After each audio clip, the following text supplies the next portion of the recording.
تعالیٰ عنہ جیسے بہادر فرمانے لگے جو یوں کہے گا میرے نبی فوت ہو گئے میں اس کی گردن اتار ماروں گا، میرا نبی فوت نہیں ہو سکتا، میرا نبی دنیا سے نہیں جا سکتا، میرا نبی ہمیشہ ہمیشہ کے لیے رہے گا۔ لیکن جناب ابو بکر صدیق نے قرآن کریم کی آیت سنا کر کے سمجھایا، فرمایا وما محمد الا رسول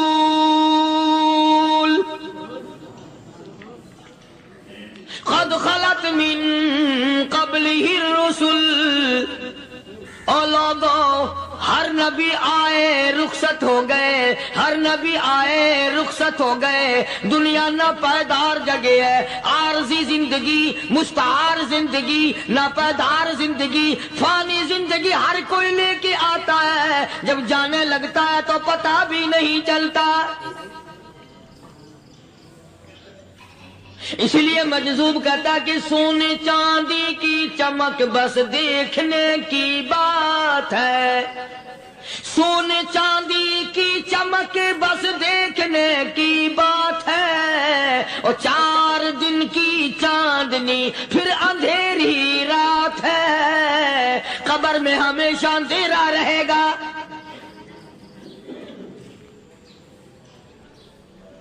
صحابہ اکرام نے وہ صدمہ دیکھا، وہ پریشانی دیکھی، کائنات میں کسی نے نہیں دیکھی۔ کسی نے بیوی کے مرنے کا صدمہ اٹھایا ہوگا، کسی نے جوان بیٹے کی موت کا صدمہ دیکھا ہوگا، کسی نے امی کے مرنے کا صدمہ دیکھا ہوگا، کسی نے ابا کے مرنے کا صدمہ دیکھا ہوگا۔ خدا کی قسم بلال سے جا کے پوچھو جب کالی کملی والے کا تجھے دیدار نہ ملا تیرا کیا حال بنا۔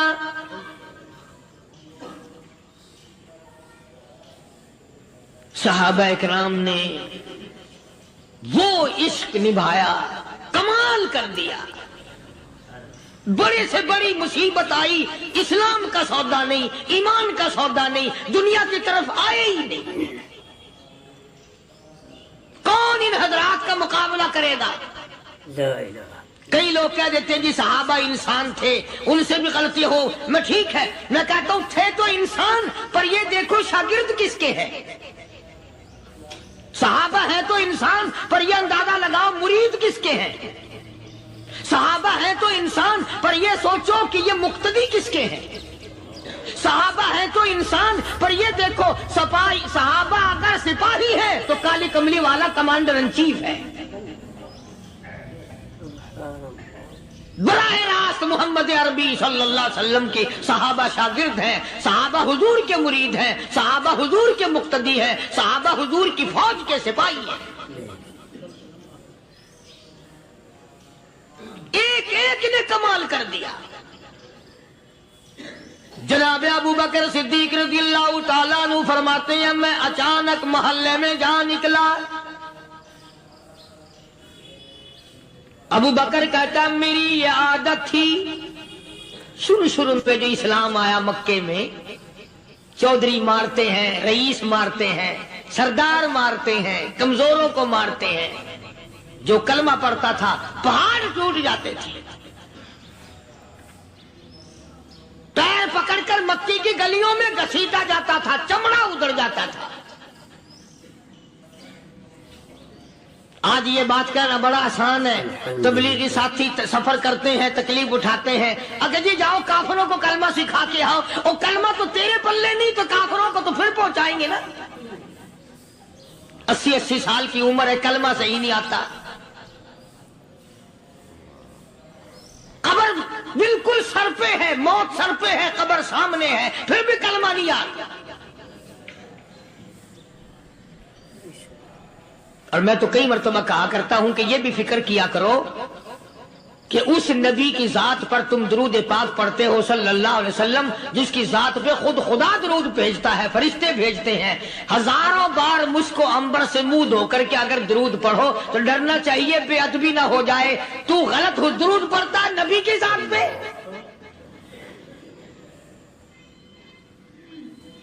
اور اس کو صحیح کرنے کا فکر نہیں رکھتا۔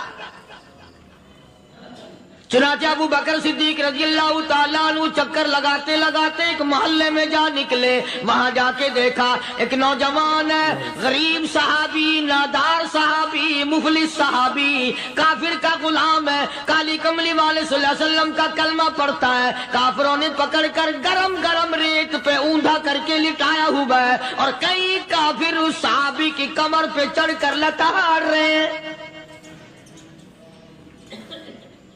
اس کی کمر پہ چڑھے ہوئے ہیں.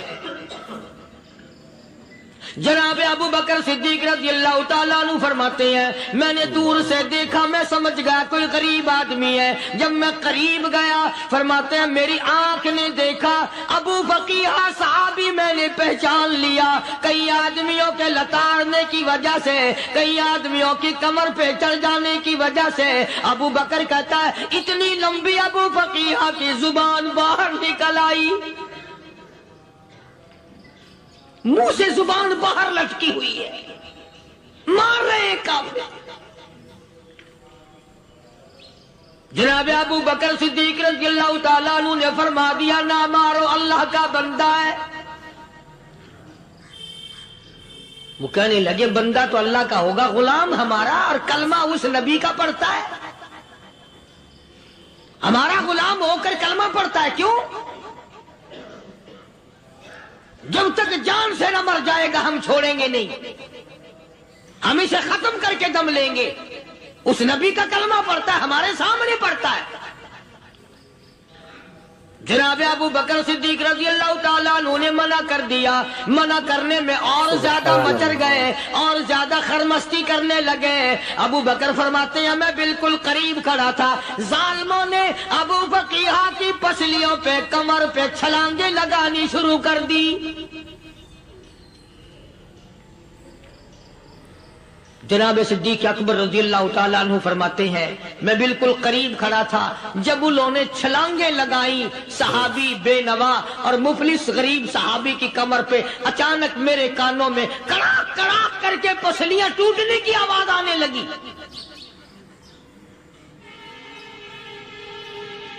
میرے سے برداشت نہ ہوا، میں برداشت نہ کر سکا. جناب ابو بکر رضی اللہ تعالیٰ عنہ فرماتے ہیں میں نے کہا ظالمو سودا کر لو، میں خرید لوں گا. انہوں نے جو منہ مانگے دام مانگے، جناب ابو بکر صدیق رضی اللہ تعالیٰ عنہ نے وہ دام دے دیے، پیسے دے دیے. ہاں غریب کی ہمدردی کی، مظلوم کی ہمدردی کی. آج ہمارے پاس جو پیسہ ہے وہ کنجری پہ خرچ ہو سکتا ہے، بدماشی پہ خرچ ہو سکتا ہے، ٹیپ ٹلو اور فیشن پہ خرچ ہو سکتا ہے، اللہ کے دین پہ خرچ کرنے کی ہمیں توفیق نہیں ہوتی. سارے سال کی کمائی کا حساب لگائیں کہ ہم نے کتنا اپنے بیوی بچوں پہ خرچ کیا، کتنا اللہ اور اس کے رسول اور اللہ کے قرآن پہ خرچ کیا. 100-2% بھی نہیں بنتا. جناب ابو بکر رضی اللہ تعالیٰ عنہ نے ابو فقیہ رضی اللہ تعالیٰ عنہ کو خرید لیا، کافروں کے نیچے سے نکال لیا، کپڑے جھاڑے، زخموں پہ مرہم پٹی کی. ابو بکر دوڑے دوڑے پانی کا پیالہ لے آئے اور فرمانے لگے ابو فقیہ تجھے بڑی مار پڑی ہے، بڑی تکلیف پہنچی ہے، میں نے تیری زبان باہر لٹکی ہوئی دیکھی، نکلی ہوئی دیکھی، خشکی آ گئی ہوگی، زبان پہ کانٹے جم گئے ہوں گے، تھوڑا سا پانی پی لے. ابو فقیہ کہتا ابو بکر تیرے احسان کا بدلہ خدا دے گا، تیری مہربانیوں کا بدلہ خدا دے گا. میں نہیں دے سکتا، تو نے پیسے خرچ کر کے مجھے آزاد کرایا، میں تجھے دعا دے سکتا ہوں. میں غریب ہوں، میں نادار ہوں، میں مفلس ہوں، میں مسکین ہوں، اور ابو بکر تنگ نہ کر، میں پانی پی نہیں سکتا. کیا بات ہے، کیوں پانی نہیں پی سکتا؟ کہنے لگا ابو بکر تجھے کیا معلوم ہے جن کی وجہ سے میری پسلیاں توڑ دی گئی، جن کی وجہ سے مجھے مارا گیا، جن کی وجہ سے مجھے لتاڑا گیا، جن کی وجہ سے میری پسلیاں توڑی گئی، جن کی وجہ سے میرا یہ حال کیا گیا، جب تک میں آقا کا دیدار نہ کر لوں میں پانی کی بوند پی نہیں سکتا. مجھے پہلے شربت دیدار پینا ہے. میں نے سرکار مدینہ صلی اللہ علیہ وسلم کی زیارت پہلے کروں گا، پانی بعد میں پیوں گا.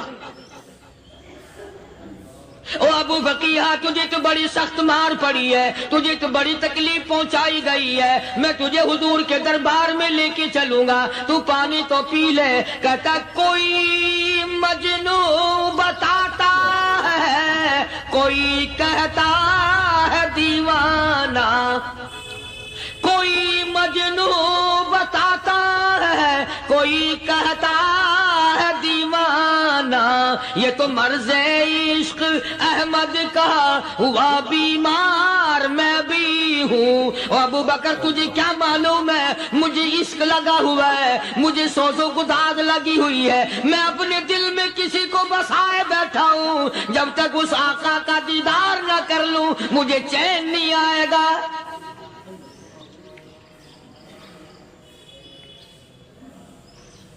ہمیں عورتوں سے محبت ہے، ہمیں اولاد سے محبت ہے، ہمیں کوٹھی بنگلے سے پیار ہے، ہمیں روپے سے پیار ہے، ہمیں بڑی جاہ و حشم سے پیار ہے. اور خدا اور اس کے رسول سے پیار کرنے والے لوگ مدینے کے قبرستان میں سو گئے.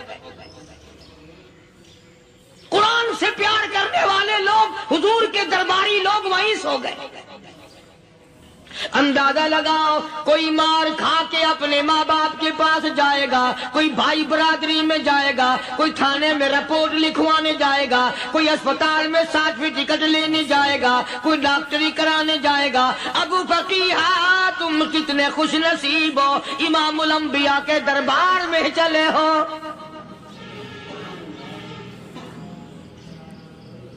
حضور اکرم سب کہہ دو صلی اللہ علیہ وسلم کے دربار میں ابو فقیہ کو لایا جا رہا ہے. علماء نے لکھا ہے کہ جب ابو فقیہ حضرت کے دربار میں پہنچے تو خبر تو پہلے تھی نا کہ بڑی مار پڑی ہے. رحمت کائنات نے اٹھ کر سینے سے لگا لیا. تشریف فرما ہوئے، فرمایا ابو فقیہ جی حضور، میں نے سنا ہے تو نے پانی نہیں پیا، اتنی مار پڑی، تیری پسلیاں توڑ دی گئی، تیری کمر پہ چھلانگیں لگائی گئی، تجھے گرم گرم لیٹ پہ لٹایا گیا، تیری زبان باہر نکل آئی، اور میں نے سنا ہے تو نے پانی نہیں پیا. کہتا ہے آقا ہاں نہیں پیا. فرمایا کیوں نہیں پیا؟ کہتا ہے آقا میں اس وقت پانی پیتا، میرے منہ میں صرف پانی جاتا، اب پیوں گا ہاتھ تیرا ہوگا، منہ میرا ہوگا، پانی میرے منہ میں جائے گا، مجھے حوض کوثر کا مزہ یہی آ جائے گا، مجھے لطف آئے گا محمد عربی صلی اللہ علیہ وسلم کے ہاتھ سے پانی پینے کا. علماء نے لکھا ہے کہ حضرت نے جب اپنے رحمت والے ہاتھ سے وہ انگلی چاند کو اشارہ کیا، جگر پھنس کر ٹکڑے ہو گئے. وہ انگلی اشارہ کیا، سورج واپس ہو گیا. وہ انگلی درخت اپنی جڑیں چھوڑ کر پیغمبر کے قدموں میں آ گئے. وہ انگلی جن میں کنکر پہاڑ کے لیے تو کلمہ پڑھنا شروع کر دیا. وہ انگلی اونٹ کی طرف کی تو بول پڑا. وہ انگلی چڑیاں سامنے آئی تو انہوں نے شکایت کر دی. وہ انگلی جن کو دیکھ کر کے بیت اللہ پھر گیا.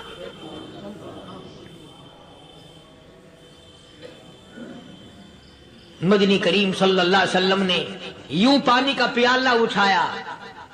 ابو فقیہ نے پیالہ پکڑنے کے لیے یوں آگے کو ہاتھ کیا. فرمایا اب وہی بات ہوگی، ہاتھ میرا ہوگا، منہ تیرا ہوگا، میں اپنے ہاتھ سے پلاؤں گا.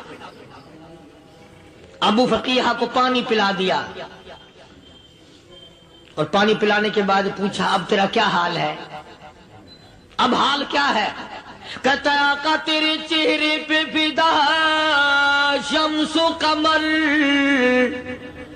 تیرے چہرے پہ فدا شمس و قمر، تیری زلفوں پہ تصدق شام و سحر، تیرے چہرے پہ فدا شمس و قمر، تیری زلفوں پہ تصدق شام و سحر، رخسار پہ ٹھہرے کس کی نظر، تیری بانکے ادا کا کیا کہنا، اور کالی کملی والے تیری زیارت ہوئی سارے دکھ بھول گیا، میرے سارے غم ٹل گئے، میرے سارے دکھ دور ہو گئے، میری ساری پریشانی دور ہو گئی، اور میں تو اب مزے میں ہوں۔ جناب ابو بکر صدیق رضی اللہ تعالیٰ عنہ نے مال خرچ کیا، صحابہ کرام کی جانیں بچائیں۔ قیامت کا دن ہوگا، ساری کائنات کی پیشی ہوگی، اللہ پاک پوچھے گا تو دنیا میں کیا کرتا تھا؟ کوئی کہے گا میں کھیتی باڑی کرتا تھا، کوئی کہے گا میں دفتر میں نوکر تھا، کوئی کہے گا میری دکان تھی، کوئی کہے گا میں یہ کمائی کرتا تھا، کوئی کہے گا میں یہ کمائی کرتا تھا۔ آئے گی باری ابو بکر کی، اللہ پاک پوچھے گا دنیا سے کیا لایا؟ ابو بقیہ، حضرت بلال، حضرت نادیہ، حضرت زنیرہ اور کتنے صحابہ کرام کی جماعت کو پکڑ کر اللہ کے عدالت میں کھڑا کر کے ابو بکر کہے گا الہی صدیق کی کمائی تیرے سامنے موجود ہے۔ مبارک ہیں یہ لوگ کہ ان حضرات نے محض اللہ اور اس کے رسول کریم صلی اللہ علیہ وسلم کو راضی کرنے کے لیے اپنا سب کچھ قربان کر دیا، اور خود رسول کریم صلی اللہ علیہ وسلم نے ان کو ایسی تعلیم دی، ایسے اخلاق دیے کہ حد ہو گئی۔ دربار رسالت ہے، ایک کافر مسافر آتا ہے بھی کافر، ہے بھی مسافر، ہے بھی معمر، بوڑھا آدمی ہے۔ کبھی کبھی سوچتا ہوں کہ اس زمانے کے تو کافروں میں بھی کوئی خوبی ہوا کرتی تھی، منافقت تو نہیں تھی نا، منافقت نہیں تھی، چال بازی نہیں کرتے تھے، ہیرا پھیری نہیں کرتے تھے۔ سبحان وہ بوڑھا مسافر کافر سرکار دو عالم صلی اللہ علیہ وسلم کے دربار میں آیا، آ کے کہنے لگا نبی اللہ میں بوڑھا ہوں، مسافر ہوں بھی تیرا اور تیرے خدا کا منکر، پر میں سوال کرتا ہوں کوئی سواری دو، میرا گھر بڑا دور ہے، میں اس پر سوار ہو کر اپنے گھر پہنچ جاؤں۔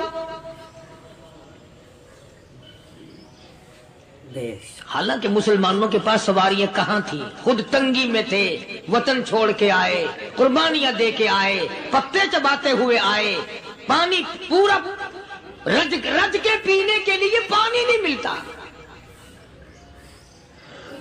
اور حضور کریم صلی اللہ علیہ وسلم کو پتا تھا کہ یہ سوال کرنے والا ہمارے عقیدے کا نہیں، رحمت کائنات کا دریائے کرم جو اس میں آیا، صحابہ کرام کی طرف خطاب کر کے فرمایا کون ہے جو آج میں محمد الرسول اللہ صلی اللہ علیہ وسلم کو سواری دے، کون ہے جو آج مجھے سواری دے، میں جنت میں اعلیٰ درجے کی سواری کا وعدہ کرتا ہوں۔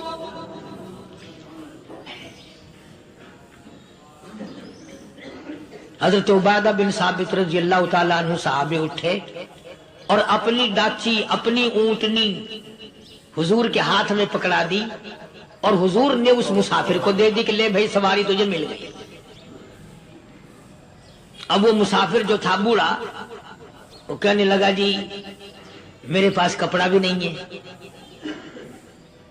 اب تم جیسا اگر کوئی سیٹ ہوتا نا آنکھیں نکالتا کہ ہم نے تیرے لیے یہاں کو ٹیکسٹائل مل چلا رکھے، سواری مل گئی تو اور آگے کو چل گیا، راستہ پکڑا پڑا جا۔ خدا جانے دھکے دیتے، خدا جانے مکے مارتے، خدا جانے کتنی باتیں بناتے۔ امام الانبیاء محبوب کبریا حضرت محمد مصطفیٰ صلی اللہ تعالی علیہ وسلم پھر کھڑے ہو گئے، صحابہ کرام کو خطاب کر کے فرمایا کون ہے جو آج مجھے کپڑا دے، کل میں جنت میں اعلیٰ درجے کی پوشاک اور لباس جوڑوں کا وعدہ کرتا ہوں۔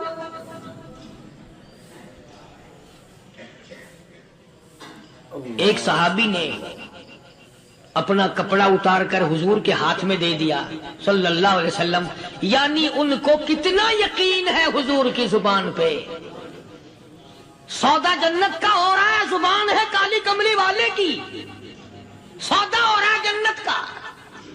اور آج تمہیں سارا قرآن سنا دو، اس سنانے والے کا بھی ڈلا تے سننے والا مولوی کہتے رہتے ہیں یار کوئی بات نہیں، جنت کس نے دیکھی ہے؟ صحابہ کرام میں سے کسی نے کپڑا دے دیا، حضور کریم صلی اللہ علیہ وسلم نے کپڑا لیا اور اس مسافر کو دے دیا کہ لے بھی کپڑا بھی مل گیا۔ ہے بھی کافر، اپنے عقیدے کا نہیں، اپنے قبیلے کا نہیں، اپنے خاندان کا نہیں۔ اب وہ کہنے لگا کہ نبی اللہ مجھے بھوک بھی لگی ہے، میں نے روٹی بھی کھانی ہے۔ مدنی کریم صلی اللہ تعالی علیہ وسلم پھر کھڑے ہو گئے اور صحابہ کرام کو خطاب کر کے فرمایا کون ہے جو مجھے آج کھانا دے، روٹی دے، کل میں جنت میں اعلیٰ درجے کے کھانے کا وعدہ کرتا ہوں۔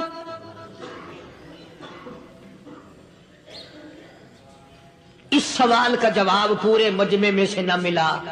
یوں لکھا علماء نے 300 صحابہ کا مجمع بیٹھا ہوا تھا۔ فاقہ ہو 300 صحابہ کا بھی فاقہ، کالی کملی والے کا بھی فاقہ، 3 دن سے کچھ نہیں کھایا، کچھ نہیں ملا، کوئی جواب نہ ملا، صحابہ کرام کی جماعت خاموش رہ گئی۔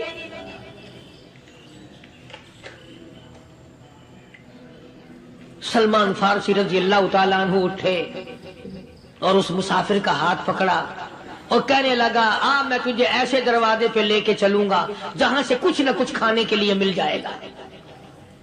آیا ہے سلمان فارسی مسافر کو لے کر خاتون جنت سیدہ فاطمہ الزہرا رضی اللہ تعالیٰ عنہا کے دروازے پہ اور آواز لگائی یا اہل بیت رسول اللہ انطعموا فی سبیل اللہ، او نبی کی لخت جگر، نبی کی نوری نظر اور نبی کے جگر کے ٹکڑے اور کالی کملی والے کی بیٹی اے فاطمہ، ایک آدمی بھوکا ہے، کھانا کھلانا ہے، اس کے لیے کھانا بھیجو۔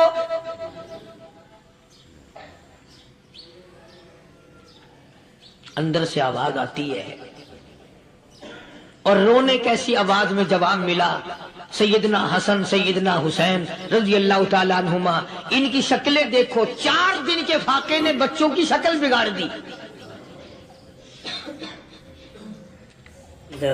پیغمبر کے نواسوں کا فاقہ، پیغمبر کا نواسا، پیغمبر کی بیٹی کا فاقہ، تمام مسلمان فاقے سے ہیں، کوئی گلہ نہیں کرتا، کوئی شکایت نہیں کرتا، کوئی اعتراض نہیں کرتا۔ اسی حالت میں اگر جنگ بھی ہو جائے تو صحابہ پھر بھی پیچھے رہنے کو تیار ہیں۔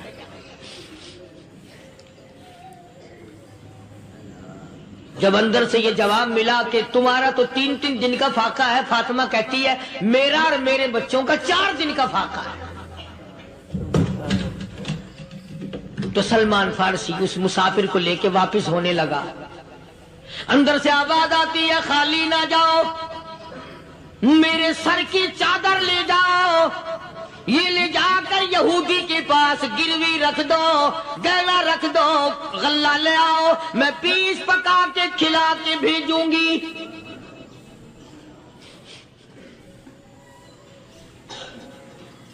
کہاں آج ایسے سخی عورت ہیں، کہاں ایسے سخی مرد ہیں؟ مسافر کو کون کھلائے، دین پر خرچ کون کرے؟ کسی طالب علموں کو، آپ میں سے اکثریت ایسے لوگوں کی ہے جنہوں نے ساری عمر میں، سارے سال میں کبھی ایک قرآن پڑھنے والے طالب علم کو روٹی نہیں کھلائی، اور پھر یہ کبھی نہیں سوچا کہ میں آخر کما رہا ہوں تو کیا کر رہا ہوں۔ بس شیطان یوں کہہ دیتا ہے یہ تو بڑے بڑے امیروں کا کام ہے، تو غریب آدمی ہے، تیرے بس کا یہ کہاں کام ہے؟ یہ تو بڑے بڑے امیروں کا کام ہے طالب علموں کو، مسافروں کو کھانا کھلانا۔ کل قیامت میں اگر اللہ نے یہ فرما دیا کہ جنت تو میں نے امیروں کے لیے بنائی ہے، تو مزدور ہے، بھاگ یہاں سے، پھر کیا بنے گا؟ مولانا مظفر حسین صاحب کاندھلی سب کہہ دو رحمت اللہ علیہ، بہت بڑے بزرگ گزرے ہیں، ہمارے اکابر میں سے ہیں۔ کاندھلا ایک قصبہ ہے جس نے بڑے بڑے ولی پیدا کیے ہیں. مولانا مظفر حسین صاحب کاندھلی، مولانا الہی بخش صاحب کاندھلی، مولانا محمد زکریا صاحب شیخ الحدیث رحمت اللہ علیہ کاندھلے کے، مولانا محمد الیاس صاحب دہلوی رحمت اللہ علیہ امیر تبلیغی جماعت کے ایجاد کرنے والے، شروع فرمانے والے، یہ بھی کاندھلے کے ہیں. تو یہ سارے بزرگ اس قصبہ کاندھلے کے ہیں.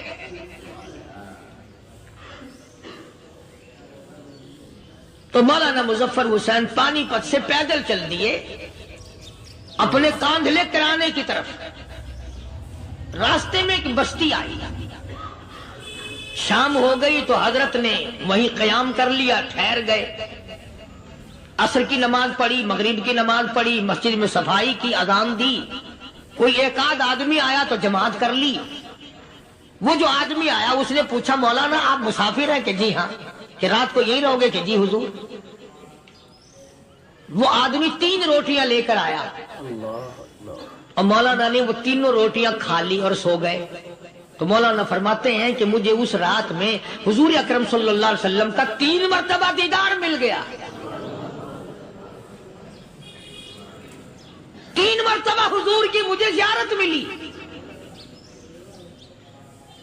مولانا فرماتے ہیں میں تو اگلے دن بھی وہاں ٹھہر گیا کہ یہ جگہ چھوڑنے کی ہے، جہاں اتنی بڑی دولت ملے یہاں تو ساری عمر پڑا رہے آدمی. تو حضرت فرماتے ہیں کہ اگلے دن وہی مسافر، مولانا مسافر ہیں، وہی آدمی ہے، 2 روٹیاں لے کر آیا. اور مولانا فرماتے ہیں میں نے 2 روٹیاں کھا لی تو اس رات کو مجھے 2 مرتبہ حضور صلی اللہ علیہ وسلم کا دیدار ملا. میں تیسرے دن بھی وہیں ٹھہر گیا. تیسرے دن شام کو وہی آدمی 1 روٹی لے کر آیا اور میں نے وہ روٹی کھا لی. تو اس رات کو حضور کریم صلی اللہ علیہ وسلم کی 1 مرتبہ زیارت ہوئی، 1 مرتبہ دیدار ملا. تو مولانا فرماتے ہیں میری سمجھ میں یہ بات بیٹھ گئی کہ یہ نہ تو جگہ کی برکت نہ بستی کی برکت، یہ تو اس کی روٹیوں کی برکت ہے. 3 کھائی تو 3 مرتبہ دیدار ہوا، 2 کھائی تو 2 مرتبہ دیدار ہوا، 1 کھائی تو 1 مرتبہ. یہ تو اس کی روٹی کی کرامت ہے. تو وہی آدمی جو روٹی لانے والا تھا وہ کہنے لگا مولانا کل آپ تشریف لے جائیں، یہاں نہ ٹھہرنا. تو حضرت فرماتے ہیں میں نے کہا کیوں بھائی؟ مجھے تو ایسی دولت مل رہی ہے میں یہیں پڑا رہا ہوں. وہ کہنے لگا اللہ والے آپ کو پتہ نہیں، پرسوں میں مزدوری کر کے اتنا ہی آٹا لایا تھا کہ 3 روٹیاں بنی. اتنا ہی آٹا بنا تھا، 3 روٹیاں بنی. میں اپنے نام کی روٹی اٹھا کے چل دیا. میری بیوی نے پوچھا کہاں؟ میں نے بتایا مسجد میں ایک اللہ والا مسافر ہے. وہ کہنے لگی میں بھی فاقہ کر لوں گی، میرے نام کی روٹی بھی اس مسافر کے لیے لے جا. کہتا ہے میں نے دونوں اٹھا لی. تیسری روٹی ایک بچہ ہمارا اس کے لیے چھوڑ دی. وہ بچہ کہنے لگا اچھا ماں باپ جنت میں جائیں، بیٹا کدھر رہے گا؟ میں بھی فاقہ کروں گا، میرے نام کی بھی لے جا.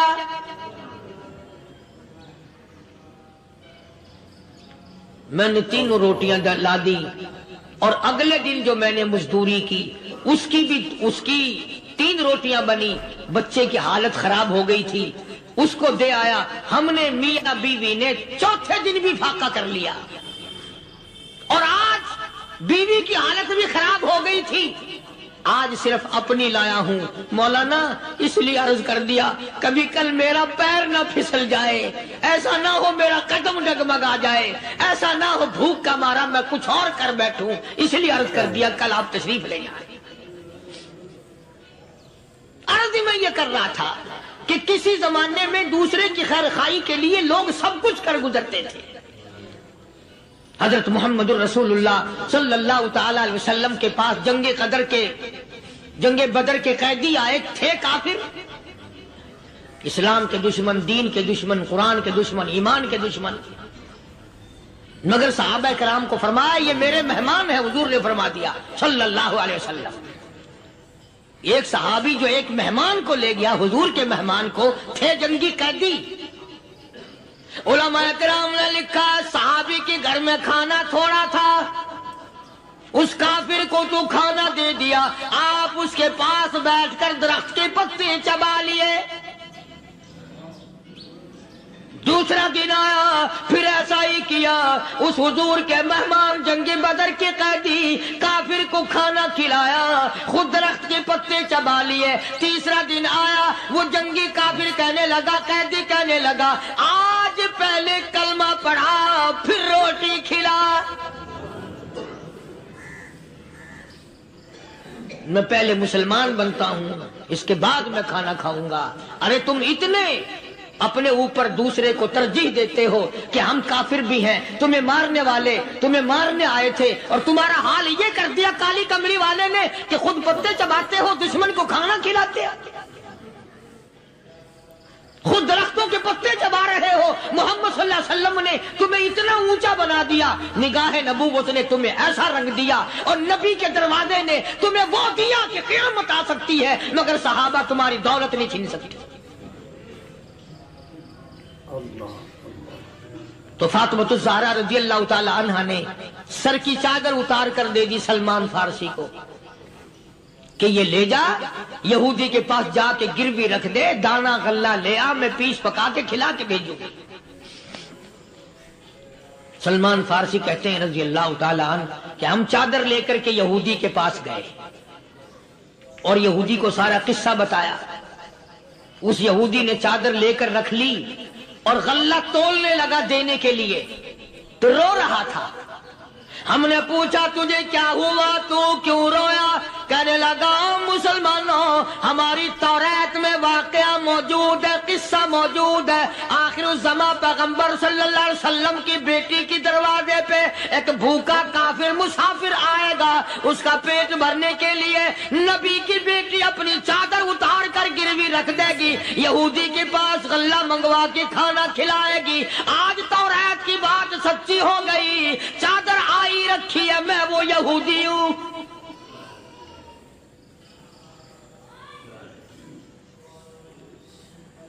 اور غلہ تول کر دے دیا۔ سلمان فارسی کہتے ہیں یہودی میری ساتھ ساتھ چل دیا۔ خاتون جنت سیدہ فاطمۃ الزہرا رضی اللہ تعالی عنہا کے دروازے پہ آیا، اور جب ہم نے غلہ دے دیا، چادر بھی اندر یہودی نے پہنچا دی کہ میں چادر بھی واپس دینے آیا ہوں، اور سلمان کو کہنے لگا اب دیر نہ لگا، دیر نہ کر، کیوں؟ میری توریت نے تصدیق کر دی کہ یہ نبی برحق ہے، اب ایسا نہ ہو میرا دم نکل جائے، میں کفر پہ مر جاؤں، جلدی کر، مجھے سرکار کے دربار میں لے چل، میں مسلمان بنتا۔